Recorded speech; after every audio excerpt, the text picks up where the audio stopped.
So how does inheritance, Yerusha, work in Israel?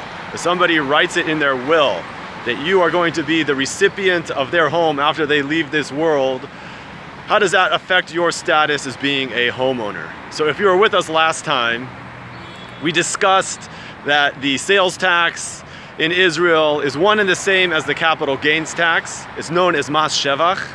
If you weren't with us, it's okay. I'm going to put the link in the comments right after this. But the highlight of that discussion was that if you are the owner of a single home, you own one apartment, for a minimum of how many months? Let's hear everybody in harmony together. Correct, 18 months, that you are patur, you are exempt from the sales tax, capital gains tax, Mas Shevach. Now what happens if somebody bequeaths you, leaves for you as an inheritance a second apartment?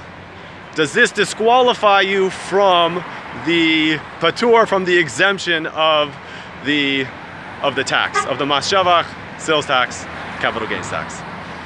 So the rule is actually very simple. The law follows the bequeather, the deceased party, the one who is leaving you the apartment. If the bequeather only owned one property and they themselves had a patur, had an exemption from the sales tax, you as the yoresh, as the receiver, inheritor, will inherit as well that patur. If they did not, then you will be subject to the patur. And this works the other way around. Even if you do not own any property at all, but as a inheritor you receive multiple properties, you will no longer have a patur. You will not be subject to the patur. You will be subject to the Mas Shevach, to the tax. And that is a long story cut very short.